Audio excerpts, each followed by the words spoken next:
வணக்கம்.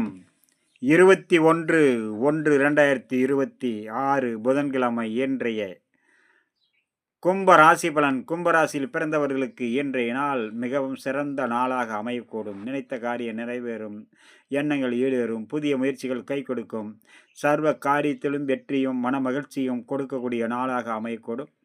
அதே நேரம் மதியத்துக்கு பிறகு சற்று பயணத்தின் போது வேலை செய்யும் இடத்திலும் பாதுகாப்பு கவனத்தோடும் இருக்க வேண்டிய நாளாகவும் அமையக்கூடும். கும்பத்தில் வரக்கூடிய அவிட்ட நட்சத்திரம் சர்வ காரியத்திலும் வெற்றி கிடைக்கும்.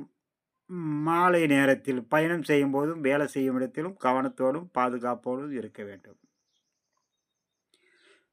சதய நட்சத்திரம் சர்வ காரியத்திலும் வெற்றி கிடைக்கும். நினைத்த காரியம் நினைத்தபடி நிறைவேறக்கூடிய நாளாக அமையக்கூடும் இன்றைய நாளில். பூரட்டாதி உங்களுடைய நட்சத்திரங்களில் இன்றைய நாள் உங்களுடைய ராசியிலேயே கும்பராசியில் சந்திர பகவான் பயணிப்பதனால் நன்மைகள் பல வந்து சேரும். அதே நேரம் கவனம் எச்சரிக்கை உடன் இருக்க வேண்டும். பதட்டம் வேகம் தனித்தால் பல நன்மைகள் உங்களை நாடி தேடி வரும் இன்றைய நாளில். அடுத்ததாக நம்ம காண இருப்பது மீனராசி பலன். மீனராசியில் பிறந்தவர்களுக்கு இன்றைய நாள் மிக சிறந்த நாளாக அமையக்கூடும். சர்வத்திலும் வெற்றி, மனமகிழ்ச்சி, சாந்தம், சந்தோஷத்தை கொடுக்கும் இன்றைய நாள். அதே நேரம் செய்யும் வேளையில் ஒவ்வொன்றிலும் கவனத்தோடு செயல்பட வேண்டும்.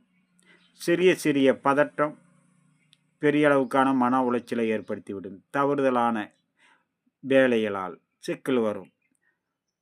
பொறுமை நிதானத்தோடு செய்தால் சிறிய தவறு கூட ஏற்படாமல் செய்து நன்மை வந்து சேரக்கூடிய வாய்ப்பை உருவாக்கி கொள்ளலாம்.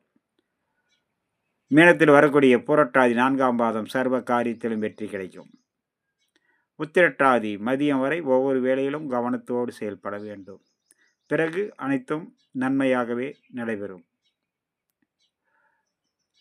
ரேவதி மதியம் வரை சிறப்பாக இருக்கும். மதியத்துக்கு பிறகு ஒவ்வொரு வேளையிலும் கவனமும் எச்சரிக்கையோடும் செயல்பட வேண்டும்.